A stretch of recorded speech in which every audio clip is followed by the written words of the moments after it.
The coffee in the break room used to be Nespresso.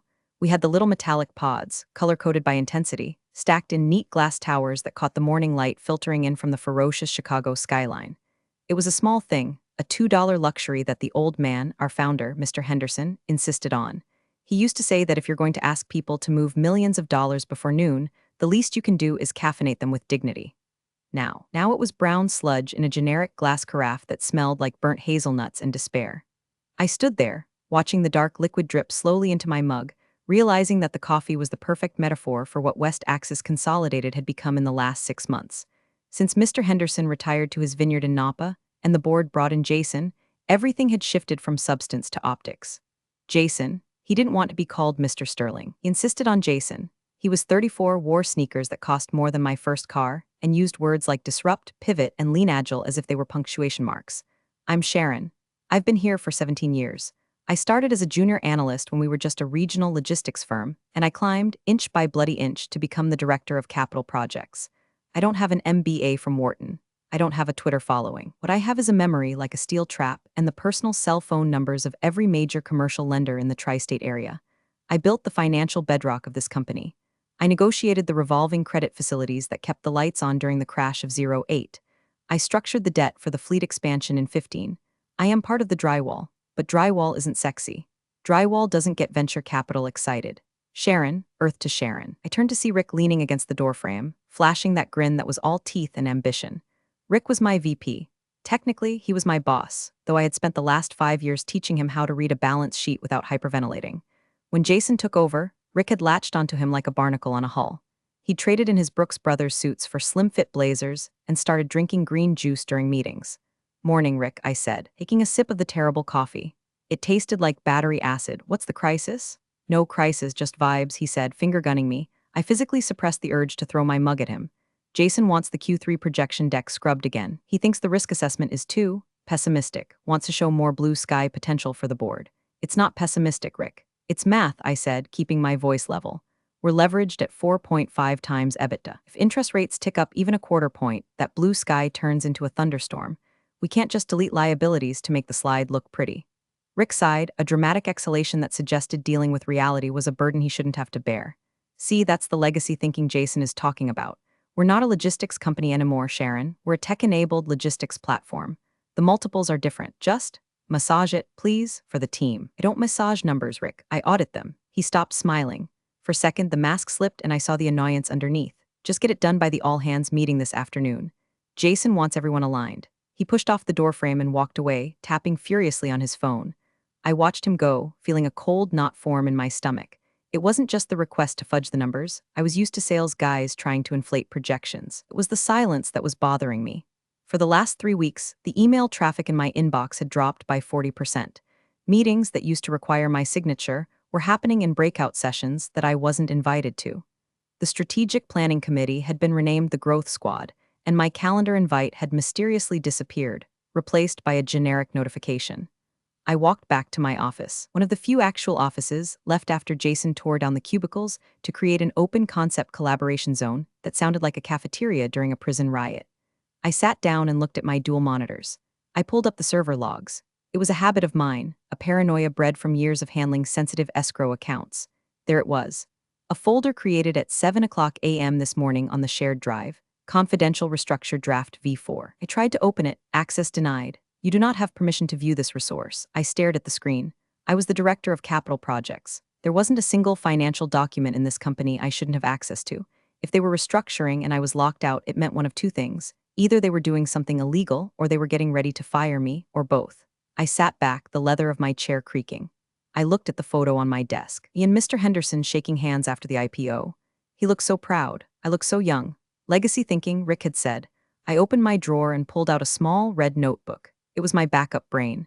In it, I had written down the details of every covenant, every clause, and every handshake deal I had made over the last 2 decades. I flipped to the back, to a section titled 2021 Debt Consolidation First National Bank. My eyes scanned the lines I knew by heart, but I needed to see them written down to calm my racing heart. Clause 17B, Key Person Provision. A slow, cold smile spread across my face. They thought I was just an obstacle. They thought I was just a middle-aged woman with a spreadsheet habit who didn't understand the vision. They thought they could just delete me like a bad line of code. Speaking of code, if you're enjoying this descent into corporate madness, give me a solid and hit that subscribe button. It helps me keep the lights on and the coffee better than what I'm drinking right now. Anyway, back to the impending train wreck. I closed the notebook and locked it back in the drawer. The all-hands meeting was in 4 hours. Jason was going to stand up there and talk about the future. Rick was going to nod and clap like a trained seal, and they were going to look at me, sitting in the back, and think I was finished. I took another sip of the battery acid coffee. It still tasted terrible, but now it tasted a little bit like fuel. I opened my laptop and started typing an email, not to Rick, not to Jason, but to Mark, the president of First National Bank. Subject, catching up. I didn't send it yet. I saved it to drafts. I needed to see how they played this. I needed to see the whites of their eyes. The office outside my glass wall buzzed with the frenetic energy of young people who didn't know that companies could die. They were talking about stock options and launch parties. They didn't hear the structural groaning of the hull. But I did. I had built the ship, after all. And if they wanted to throw the captain overboard, they were going to find out the hard way that I was the only one who knew how to steer. The town hall auditorium was freezing. It was another one of Jason's changes, keeping the ambient temperature at a brisk 68 degrees because he'd read a blog post somewhere that said colder temperatures increased cognitive synaptic firing. To me, it just felt like a morgue. I sat in the third row aisle seat. It was my spot. It had been my spot for 10 years of quarterly reviews. Around me, the new breed of West Axis employees were settling in, balancing their laptops on their knees, their faces illuminated by the blue light of Slack channels and Twitter feeds.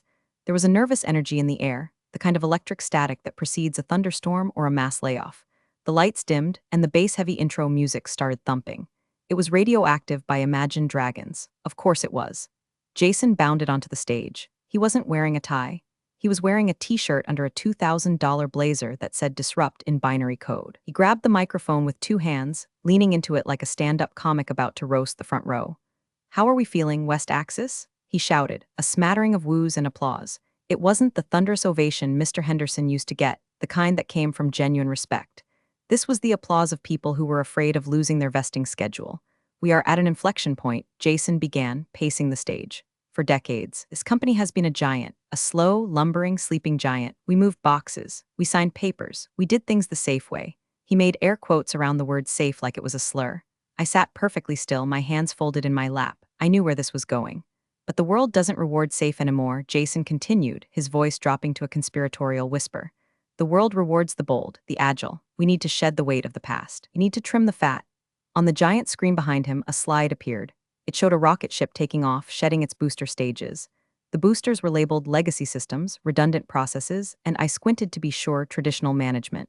Rick was sitting in the front row, nodding so vigorously I thought he might give himself whiplash. He caught Jason's eye and gave a thumbs up.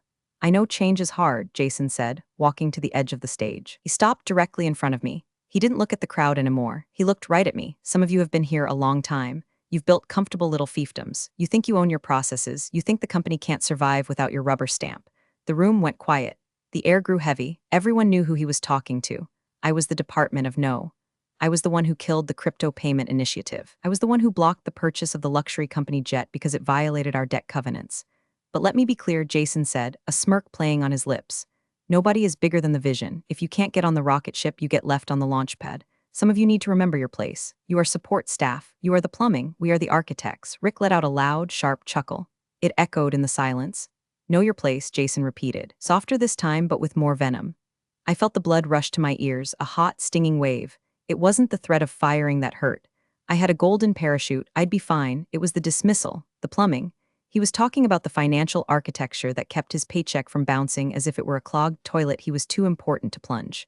My face didn't move. I didn't frown. I didn't scowl. I practiced the stillness I had learned in 100 boardroom negotiations. I simply reached out, firmly grasped the lid of my laptop and closed it. Snap. The sound was small, but in the quiet room it sounded like a gunshot. Jason blinked, momentarily thrown off by the lack of submission. He turned back to the crowd, launching into a diatribe about vertical integration synergies. In my pocket, my phone buzzed, one long vibration, then another. I slipped it out, shielding the screen with my hand. It was a text message, not an email, a text. Sender, Mark, First National Personal Message. "Sharon, are you in the room with him?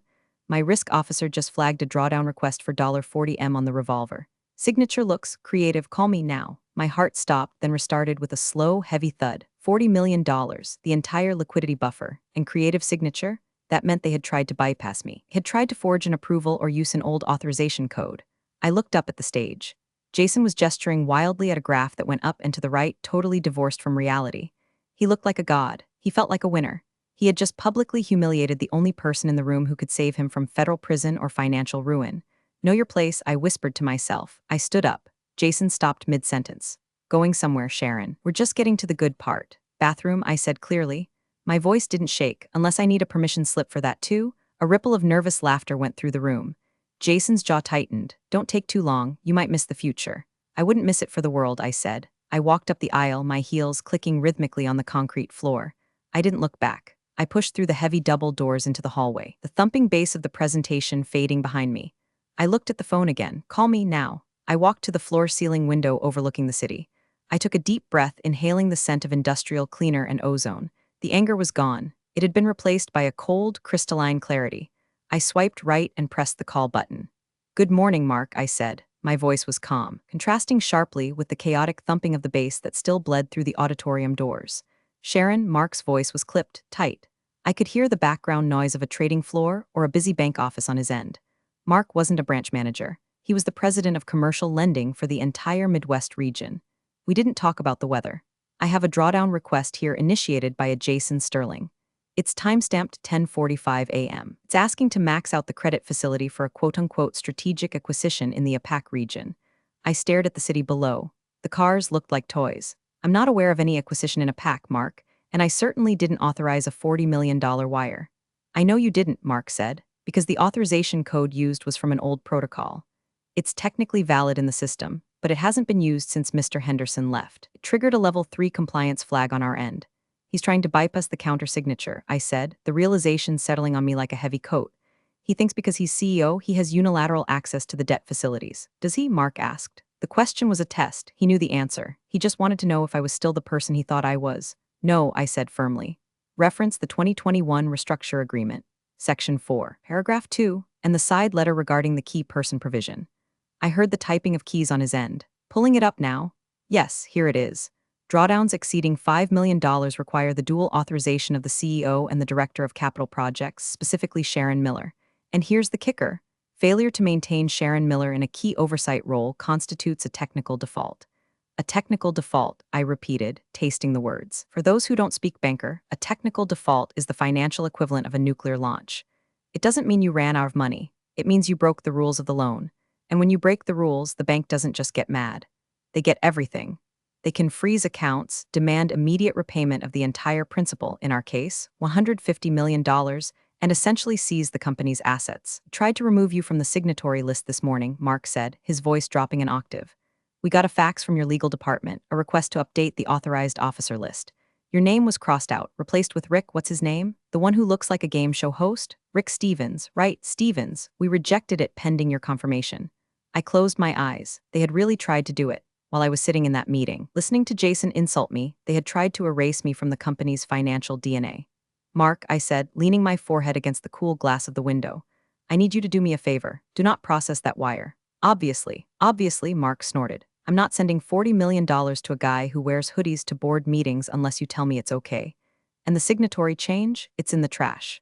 As far as First National is concerned, we're the gatekeeper. That was the deal we made with Henderson. We bet on the jockey, not the horse. You're the jockey, Sharon. Thank you, Mark. Sharon, he paused. If he pushes this. If he tries to override the bank, he will, I said. He thinks banking is an app on his phone. He doesn't understand that relationships are legally binding. Then he's going to hit a wall. A very hard, very expensive wall. What do you want me to do? I looked at my reflection in the glass. I looked tired. I looked 45. I looked like plumbing. But plumbing is what holds the water. And without water you die. Hold the line, I said. He's going to call you. He's going to scream. He might threaten to move the business to Chase or Wells Fargo. Let him try, Mark laughed. With your leverage ratio, nobody touches this debt stack without your personal guarantee on the oversight. You're the only reason the covenants are waived. Exactly. So when he calls, don't answer, let him sweat. Let him think the system is broken. I need him to realize that his rocket ship doesn't have any fuel unless I sign the check. Understood. I'll put a temporary hold on the revolver. System maintenance or compliance review. Let's go with compliance review. It sounds scarier. Perfect. And Sharon, yeah, watch your back. If he's trying to move that kind of money this fast, he's desperate. Liquidity might be tighter than the public reports show. I know, I said, that's why I'm going back to my desk. I have some legacy systems to update. I hung up the phone. The silence in the hallway felt different now. It wasn't empty. It was pregnant with potential. Inside the auditorium, I could hear the muffled sound of applause. Jason must have just unveiled the new logo or something equally useless. I turned away from the meeting. I walked toward the elevators. I wasn't going back to the auditorium. I was going to my office. I had work to do. If Jason wanted to play games with the company's lifeblood, I was going to show him what happens when you cut an artery. The office floor was deserted. Everyone was still in the town hall, drinking the Kool-Aid. The silence was absolute, save for the hum of the HVAC and the distant wail of a siren 3 blocks over. It was the perfect atmosphere for an execution. I sat down at my desk and woke up my computer. The screens glowed to life, 2 monolithic eyes staring back at me. I cracked my knuckles, a cliché, I know, but satisfying nonetheless, and logged into the back end of our ERP system. Most people think the CEO has the master key to a company. They imagine a golden password that unlocks every door. In reality, modern corporate governance is a web of permissions, roles, and segregation of duties. Jason had the title, but I had the admin rights to the finance module because I had set it up 10 years ago when we migrated from legacy servers. I navigated to user management roles executive leadership. There was Jason's profile. Permissions, full read/write, level 5 approval authority, and there was Rick's. Permissions, read/write, level 4 approval authority. I didn't delete them. That would be sabotage, and I wasn't going to give them grounds to sue me for destruction of data. I simply enforced the rules. I clicked on Global Settings Compliance Protocols. I checked a box labeled Enforce Strict Segregation of Duties, SOX 404, then I went to the Treasury Management module. This was the interface that talked to the banks. It was the bridge. I found the pending transaction queue. There it was, the phantom request for $40 million, sitting in a pending bank acknowledgement state. I opened the audit trail for the request. It showed the user J. Sterling had initiated it and R. Stevens had approved it 1 minute later. Dual approval, technically correct, except for one thing. I opened the approval hierarchies table. I found the rule for capital expenditures $5M. I added a new condition, requires approval group, director cap proj. Then, I went back to the specific bank interface account settings. I changed the security protocol from standard to enhanced verification. This meant that any outgoing wire over $10,000 would now require a physical hardware token, a little RSA dongle that generated a 6-digit code every 60 seconds. I had the only active dongle in my top drawer. Jason had lost his weak one. Rick never picked his up from IT. I sat back and watched the screen. The system refreshed. The little green light next to the bank link flickered and turned amber. Status, verification required. Somewhere in the cloud, the digital handshake between West Axis and First National was suddenly demanding a secret password that only I knew. I wasn't done. I opened my email and drafted a message to the general counsel, Sarah. Sarah was a good lawyer, but she was terrified of Jason. She bent with the wind. I needed to stiffen her spine. 2. Sarah Jenkins, General Counsel, CC. External Audit Partners, Board Risk Committee, Subject, Urgent. Compliance Alert, Unauthorized Debt Restructure Attempt, Sarah. I have detected an attempt to draw down the entirety of our revolving credit facility, $40M, this morning without the requisite covenant certification or the signature of the designated guarantor, myself, as required by our 2021 Master Credit Agreement. Per our fiduciary duties, I have placed a temporary compliance hold on all Treasury functions to prevent a technical default. Please advise the board that any alteration to the signatory list without bank consent triggers immediate repayment clauses. Regards, Sharon. I hovered the mouse over the send button. Copying the external audit partners was the nuclear option.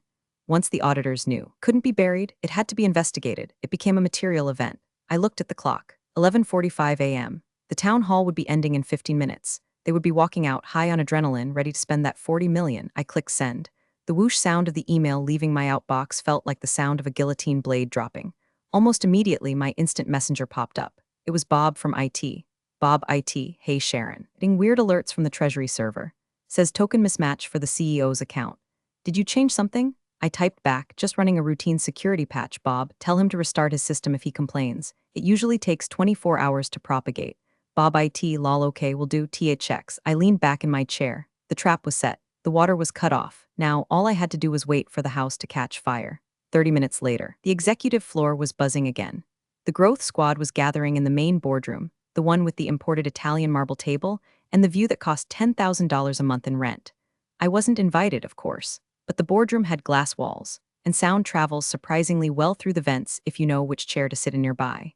I sat in the breakout area just outside, ostensibly reviewing a stack of invoices, but my ears were tuned to the frequency of disaster. I could see them. Jason was pacing, still high on his own supply from the speech. Rick was setting up his laptop, projecting a slide deck titled Project Velocity, a pack expansion. The board's finance subcommittee was there, Three serious-looking men in gray suits who had flown in for the occasion. They were the money men. They didn't care about disruption. They cared about ROI. Gentlemen, I heard Jason say, his voice muffled but audible. What you saw downstairs was the vision. What Rick is about to show you is the fuel. We are ready to pull the trigger on the acquisition of Thai Logistics in Singapore. The LOI is signed. The funding is secured. One of the board members, Mr. Sterling, no relation to Jason, ironically this was old money Sterling, leaned forward. Secured? That's a $40 million cash outlay, Jason. Our last liquidity report showed $6 million on hand. That's legacy accounting, Jason scoffed, waving a hand. We've leveraged the revolver. The capital is sitting in our operating account as we speak. We moved it this morning to demonstrate speed of execution. I turned a page of my invoice stack without reading it. Here we go. Rick clicked the next slide. It showed a screenshot of a bank balance, $46 million. As you can see, Rick said, pointing a laser pointer at the screen, we are liquid and ready to strike. Refresh the page, Mr. Sterling said. He was old school. He didn't trust screenshots. Rick smiled, that oily, confident smile, of course. He tabbed over to the live banking browser window projected on the screen. He hit F5. The little spinning wheel appeared. It spun and spun and spun. Then the screen flashed red. Error 403, authorization failure, token required, balance unavailable. Rick frowned, Wi-Fi must be spotty. 1 second. He tried again. Error 403, compliance lock engaged. Contact administrator S. Miller. The room went deadly silent. The name S. Miller was projected in bold, red letters 10 feet high behind Rick's head. Jason stopped pacing. He stared at the screen. Rick, what is that? I don't know it's saying. It's asking for Sharon's token. Bypass it, Jason snapped. Use the admin override. I am using it. It's not working. Rick's voice pitched up, cracking slightly. Mr. Sterling put his glasses on. Why does it say compliance lock? Jason, did you clear this drawdown with the compliance officer? I am the CEO. Jason slammed his hand on the table.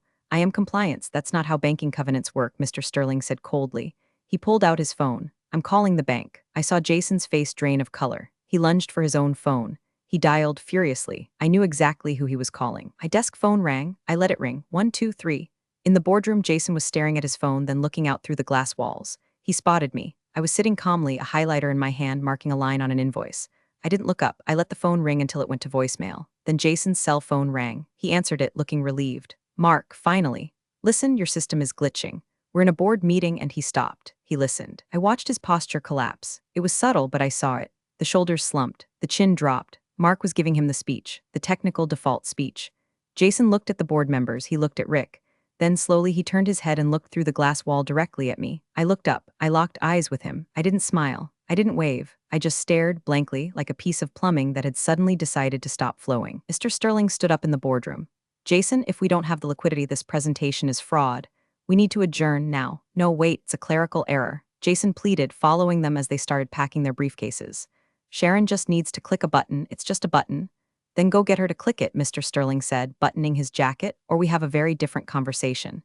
Jason stormed out of the boardroom. He was coming for me. Before Jason could reach my desk, my email chimed with a priority notification.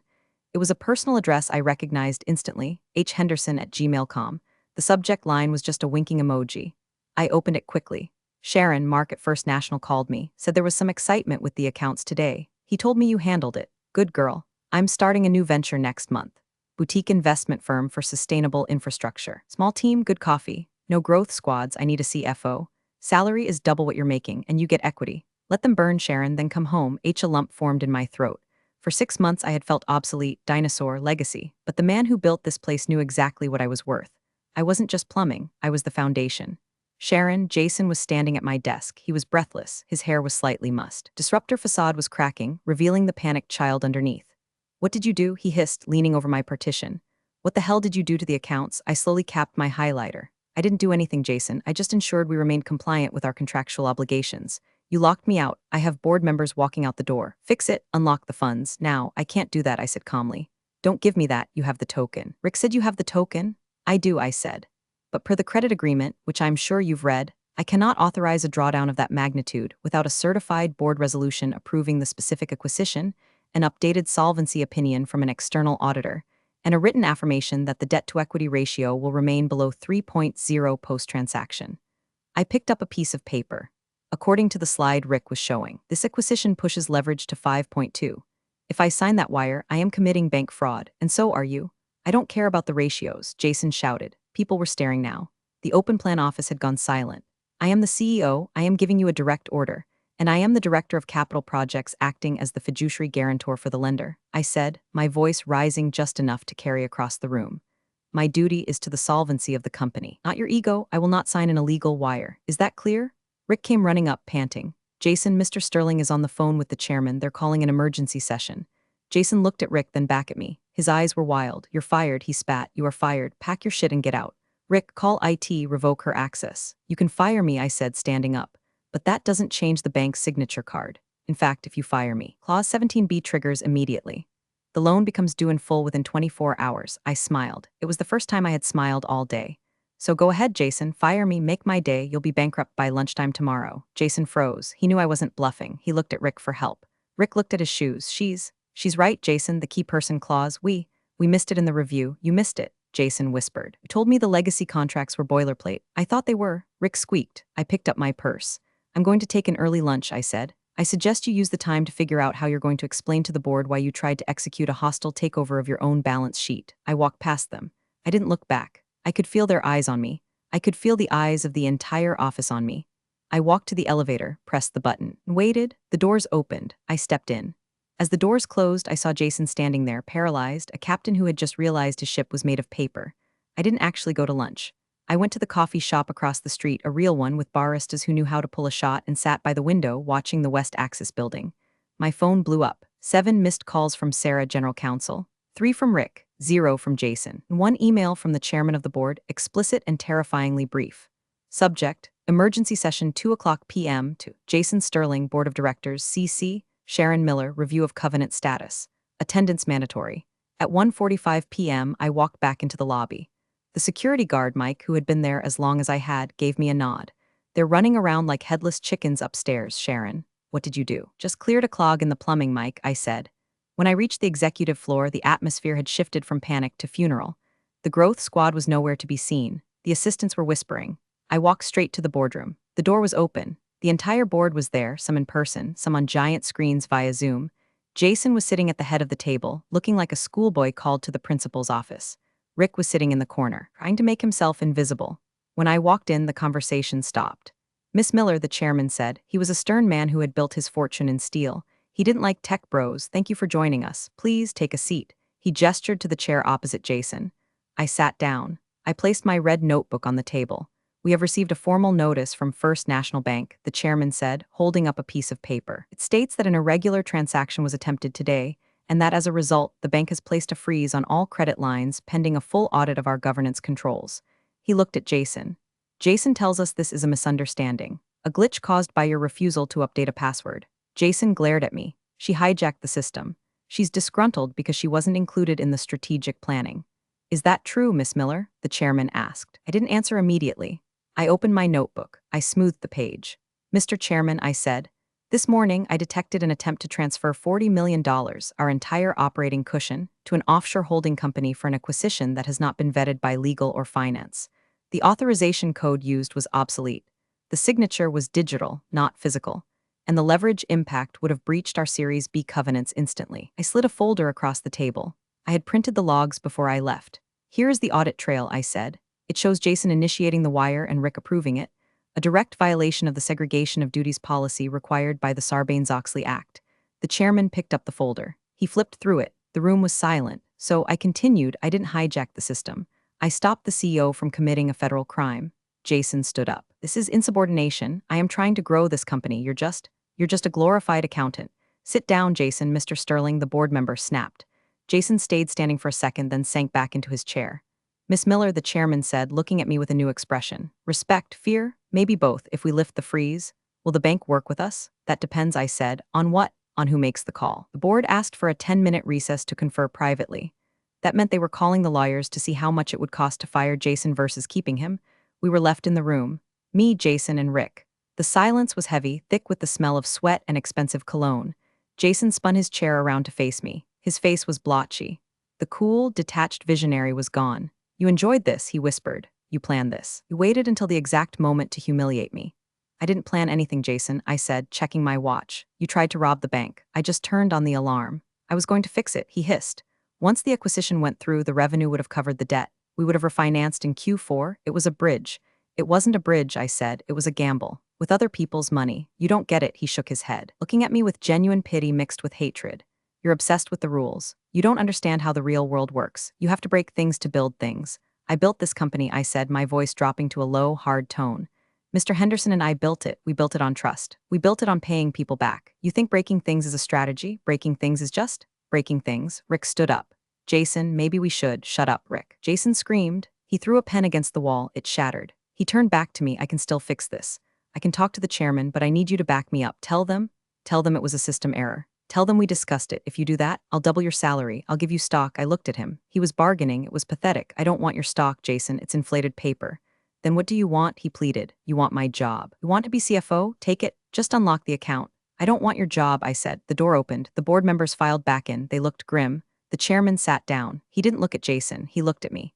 Miss Miller, he said, we have spoken to the bank. They are refusing to release the funds or lift the covenant freeze until they receive a verbal confirmation of stability from the designated guarantor. He paused. They won't talk to Jason. They won't talk to me. They asked for you. Jason looked at me. His eyes were wide, pleading. He knew his fate was entirely in my hands. If I said the company was unstable, the loans would be called and he would be the CEO who crashed the company in 6 months. I stood up. I can make the call, I said. I pulled my phone out of my pocket. I placed it on the marble table, right in the center between me and Jason. I put it on speaker. I dialed Mark. It rang once. This is Mark, it's Sharon, I said. The room was so quiet you could hear the hum of the hard drive in the Polycom system. Sharon, Mark's voice filled the room. I've got your general counsel on the other line hyperventilating. What is the status? I looked at Jason. He was holding his breath. The status is? Corrected, I said. The unauthorized transaction has been canceled. The internal controls held. Okay, Mark said, and the leadership. Do I still have my key person in place? I looked at the chairman. He gave me a barely perceptible nod. For the moment, I said, but Mark, we're going to need to update the signatory list immediately.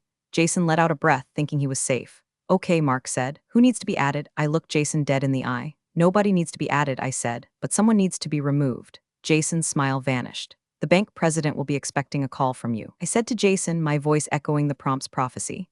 Now, but I was talking into the phone. Mark, I'm handing the phone to the chairman. He has an update regarding the CEO position. Understood, Mark said. I'll wait. I slid the phone toward the chairman. Jason stood up. Sharon, you can't sit down, son, the chairman barked. You're done. Jason slumped back, defeated. The rocket ship had exploded on the pad. I picked up my notebook. I picked up my purse. Where are you going? Rick asked, his voice trembling. He knew he was next. I'm going to finish my lunch, I said, and then I'm going to draft my resignation letter. Resignation? The chairman looked up, alarmed. Sharon, wait, we need you. If you leave the covenant requires a competent CFO, I said. I'll stay for 2 weeks to transition the accounts. I won't let the company fail. I care about the people here too much. But I'm not working for this board anymore. I looked at the screen at the slide of the rocket ship still projected on the wall. You wanted to trim the fat, I said to the room. I'm just helping you out. I turned and walked out of the boardroom. I walked past the glass walls, past the open plan desks, past the terrible coffee machine. I walked out of the building and into the bright Chicago sunlight. My phone buzzed. It was a text from Henderson. H, coffee is warm. Desk is ready. Come on home. I typed back on my way. I hailed a cab. As I got in, I looked back at the West Axis Tower. I imagined Jason upstairs, trying to explain to a banker why he wasn't allowed to touch the money anymore. Know your place, he had said. I smiled, watching the building fade into the distance. I knew my place. It was wherever the hell I wanted it to be. Big thanks for watching, you sneaky seniors. Subscribe to keep the coffee pot brewing revenge. Your ex-colleagues won't know what hit him.